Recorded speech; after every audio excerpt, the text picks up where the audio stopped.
Bonsoir tout le monde, ravi de vous rencontrer dans cette nouvelle vidéo. La séance dernière d'activité de lecture a pris fin sur la mort du personnage de Sidi Mohammed bin Taher. Aujourd'hui, dans cette 13e vidéo, c'est par cette mort que nous allons commencer. Bien, donc ici l'élément, il s'agit de l'élément numéro 6, les histoires contées par le père.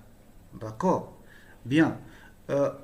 En parlant du personnage de Abdallah l'épicier, on a dit que Abdallah l'épicier raconte des histoires à Ma'lim Abdeslam et Ma'lim Abdeslam les rapporte à qui? À Sidi Mohammed. Aujourd'hui, on va parler d'une autre histoire. D'accord? Bien. À l'occasion de la mort de Sidi Mohammed bin Taher, Sidi Mohammed exprime son mécontentement à propos des morts qui ne sont pas accompagnés au cimetière. Bien. Donc, je m'explique.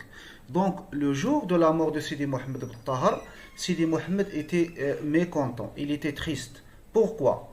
Il était triste, il était attristé, car certains morts ne sont pas accompagnés à leur dernière demeure. D'accord? Ce que veut dire que certains morts sont accompagnés, d'autres ils ne le sont pas. D'accord? Alors, dans la religion de l'islam, n'est-ce pas, le musulman est appelé à suivre, à aller avec le cortège funèbre jusqu'à le cimetière, n'est-ce pas? Et dire pendant tout ce trajet, il n'y a de Dieu que Dieu et Mohammed est son prophète, ainsi de suite. D'accord, bien.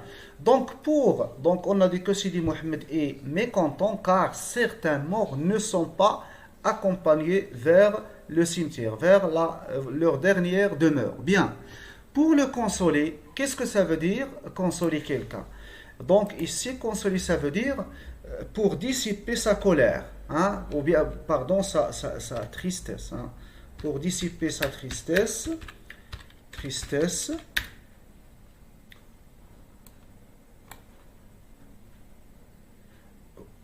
pour dissiper sa tristesse, pour dissiper la tristesse de Sidi Mohammed, Ma'lim Abdeslam raconte l'histoire de Sidi 3 points. D'accord? Donc, Sidi 3 points, le vrai nom de ce personnage n'est pas cité dans la boîte à merveilles, il est cité comme ça, Sidi 3 points. D'accord? Pour dissiper la tristesse de Sidi Mohammed, Ma'lim Abdeslam lui raconte une histoire qui veut dire, je vais la résumer en une phrase. Ça veut dire quel est le message que veut Ma'lim Abdeslam transmettre à Sidi Mohammed. C'est que si certains morts ne sont pas accompagnés par, si certains morts, voilà le message, si certains morts ne sont pas accompagnés par les êtres humains, les hommes, les gens, d'accord? Ils sont accompagnés par les anges. D'accord? Ils sont, accompagnés par les anges. Voilà le message que Ma'lim Abdeslam veut transmettre à son fils Sidi Mohammed à travers cette histoire de Sidi 3 points. Très bien. Voilà. De quoi s'agit-il exactement? Voilà. Donc pour le consoler, Ma'lim Abdeslam raconte l'histoire de Sidi 3 points auquel les boutiquiers reprochent de ne pas accompagner un pauvre jusqu'à sa dernière demeure. Donc il y avait un boutiquier. D'accord? Un boutiquier. C'est un homme qui avait une boutique. Cet homme avait l'habitude de suivre les morts jusqu'à le cimetière, là où on va les enterrer. D'accord? Très bien. Mais un jour, il a enfilé ses babouches pour suivre quelqu'un, un mort, et il a après, vite, il a fait volte-face. Ça veut dire il a changé d'entreprise. Il n'est pas allé, il est resté dans sa boutique. Donc voilà. Donc les boutiquiers rapprochent à ces 3 points de ne pas accompagner, reprocher.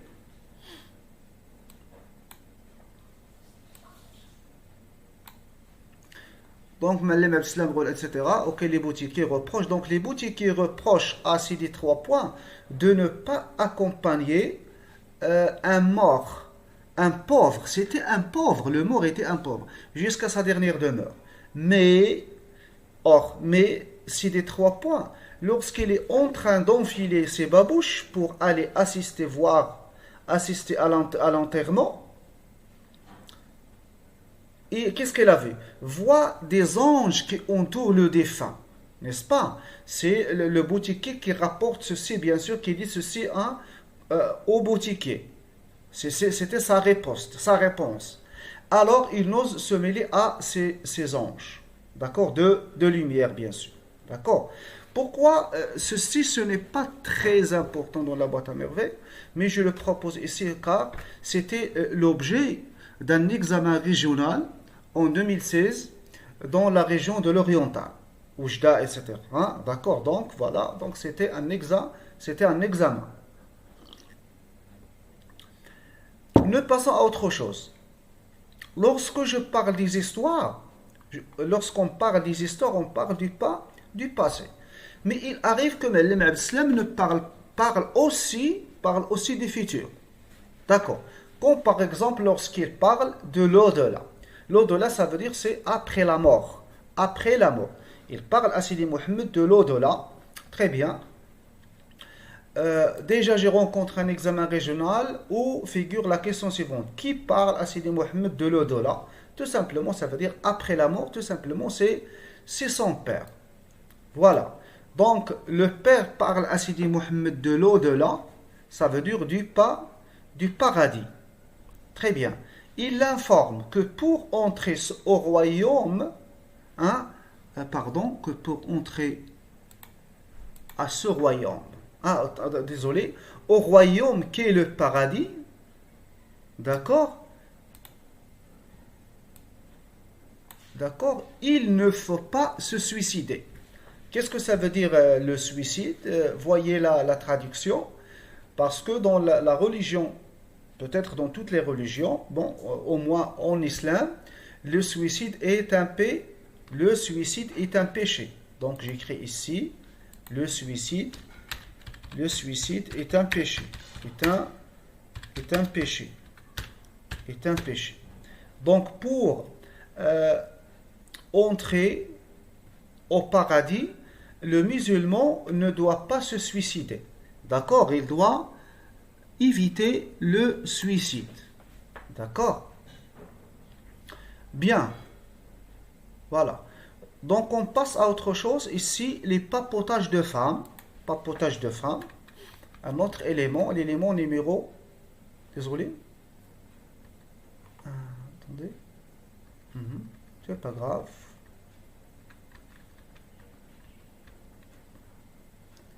Les papotages de femmes. Qu'est-ce que ça veut dire papoter? Les femmes papotent, ça veut dire bavardes. Ils parlent de tout et de rien.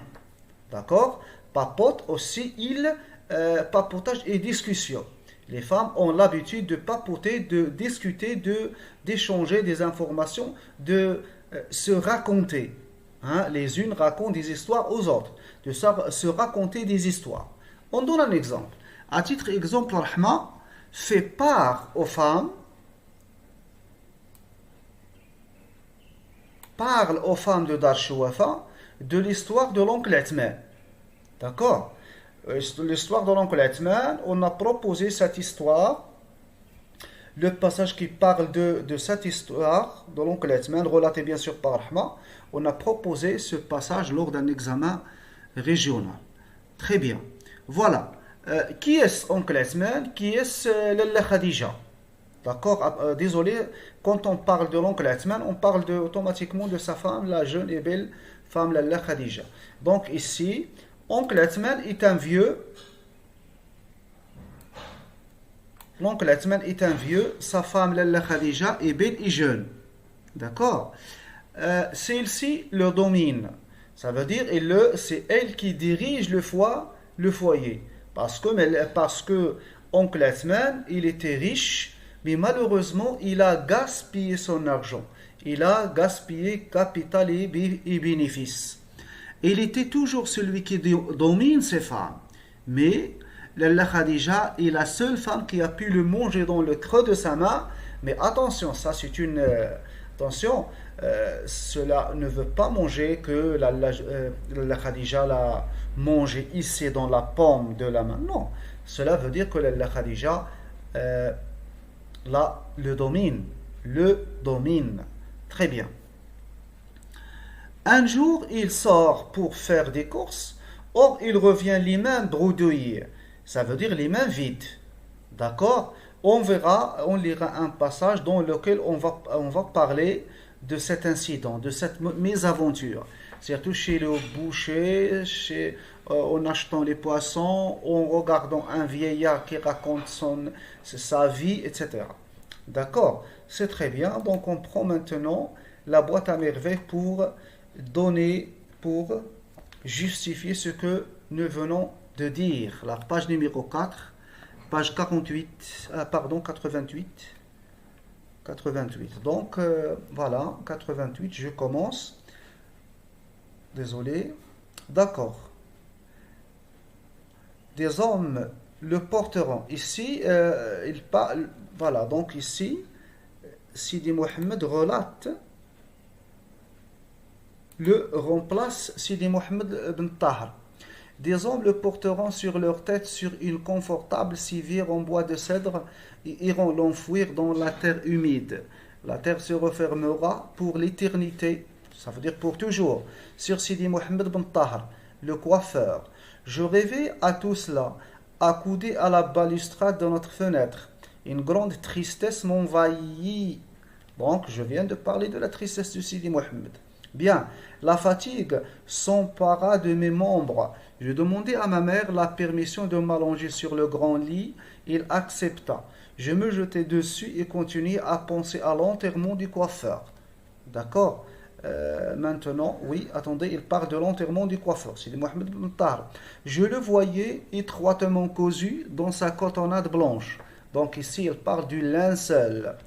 Linceul, c'est l'enveloppe blanche, l'enveloppe blanche, oui, le tissu blanc dans lequel on enveloppe le mort, les morts en général, oui. Bien.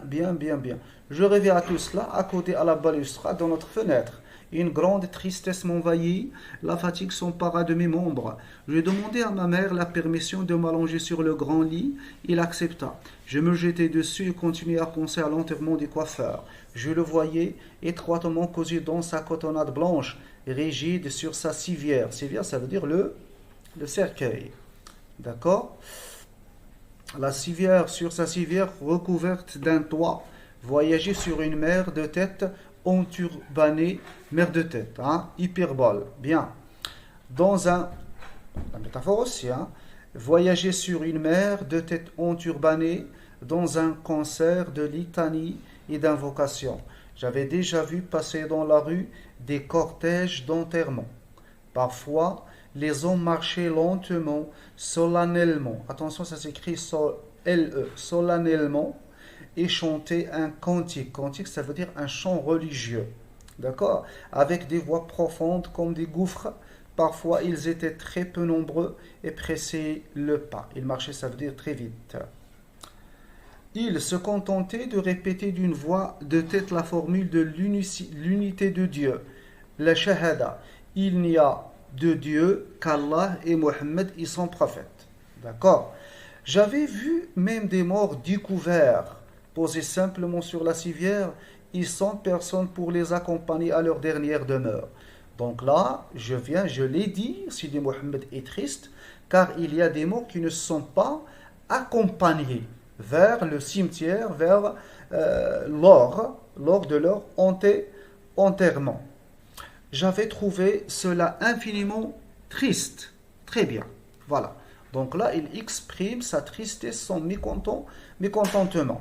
Mon père, à qui j'avais fait part de mon impression, trouva cette histoire pour me consoler, pour dissiper sa tristesse, pour faire disparaître sa tristesse.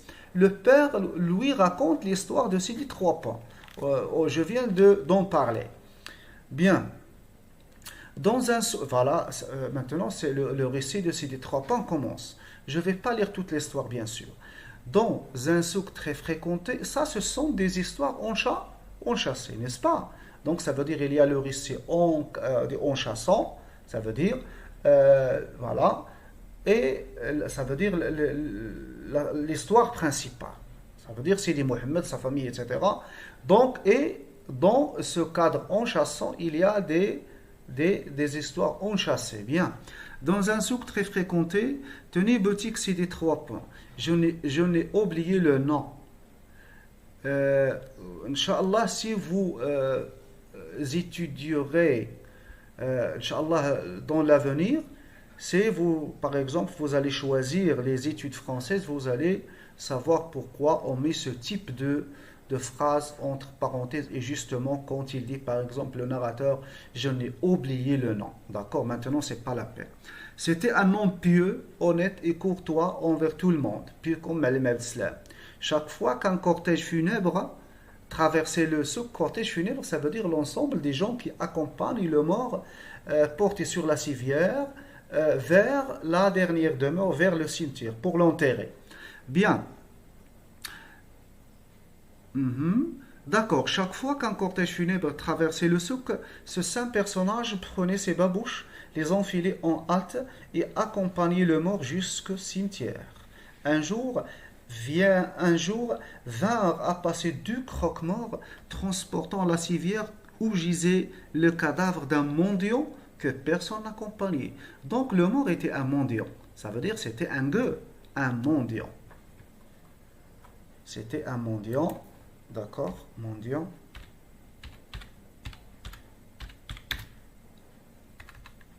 Donc, le mort était un mendiant.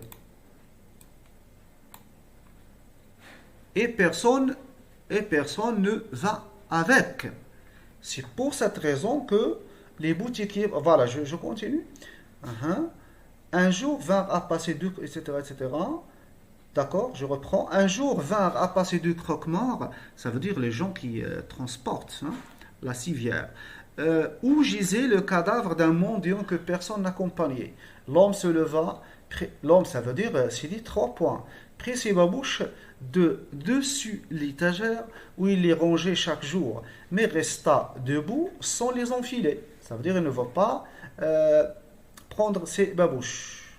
D'accord. Il finit par les remettre à leur place. Les boutiquiers jugèrent sa conduite peu charitable, ça veut dire il est déplacé, d'accord. Il n'accompagne que les cortèges d'enterrement de riches, dirent-ils, d'accord, dirent-ils, c'est ça. Donc les boutiquiers ont dit que Sidi Trois Pommes n'accompagne que les riches, mais ce n'était pas le cas. Je ne vais pas lire la suite parce que Sidi Trois Pommes a bien démontré a bien dit que il était sur le point d'accompagner le mort, quoi qu'il soit pauvre, peu importe pour lui, mais il a vu quoi? Il a vu des créatures illuminées, d'accord? Il a vu des anges, des anges. C'est pour cette raison-là, ange qu'il a renoncé, d'accord, qu'il a renoncé à l'accompagner. C'est très bien. Donc on passe à autre chose. Ici on a dit que le père parle à Sidi Mohammed de l'au-delà. On prend la page numéro 7. La page numéro 7. Très bien. Aussi, donc je vous donne les passages que l'on vous propose lors de l'examen régional. Déjà, c'était l'objet d'un examen régional. Mon père me parlait du paradis. Le paradis, vous savez bien qu'est-ce que ça veut dire, le paradis. Paradis, le contraire, c'est l'enfer. Un vrai musulman, normalement, il doit entrer au paradis. D'accord. J'ai écrit pareil, je suis désolé. Paradis, paradis, paradis, paradis, paradis. C'est bien. Mon père me parlait du paradis, mais pour y renaître, il fallait d'abord mourir. Pour entrer au paradis, on doit d'abord mourir. Mon père ajoutait que se tuer était un grand péché. Virgule, un péché. Ça, bien sûr, la figure de style, c'est la répétition qui interdisait l'accès à ce royaume. Ce royaume, la figure de style ici, c'est la métaphore. C'est une comparaison. Ça veut dire le paradis est un royaume. Donc ici, c'est une comparaison sans outil de comparaison. Alors, je n'avais qu'une solution, attendre. Pour avoir accès au paradis, il doit mourir d'abord, bien sûr. Attendre, point d'exclamation, attendre. La répétition de devenir un homme. Attendre de mourir pour renaître au bord du fleuve Salsabil. Déjà, c'est un nom du paradis, Salsabil. Attendre si cela existait. À cette idée, je n'éprouvais certainement aucune frayeur. Je me réveillais le matin, je faisais ce qu'on me disait de faire, ainsi de suite, ainsi de suite. D'accord? Donc, qui parle de Sidi Mohammed de l'au-delà de l'après-mort, c'est bien sûr son père. D'accord? D'accord, d'accord, d'accord, d'accord. On passe.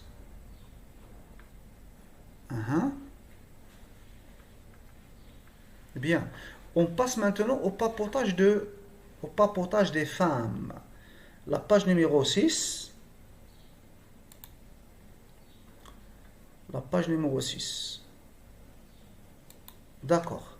Donc, mes amis, on va laisser les extraits qui concernent l'élément numéro 7 pour la séance prochaine.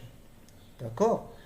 Voilà, donc il s'agit de la page des pages 117, 118, 119 et 120. Voilà, notre séance prend fin. Je vous remercie pour votre attention et comme d'habitude, n'hésitez pas à suivre mes explications jusqu'à la fin. Donc vous devez rester avec moi. Voilà, pour bien comprendre, il faut, vous êtes appelé à rester avec moi, avec cette chaîne jusqu'à la fin de l'étude, jusqu'à la fin de l'étude de la boîte à merveille, parce que c'est très important. Je ne vous donne que les choses que vous allez certainement rencontrer pendant l'examen régional. Au revoir, à la séance prochaine.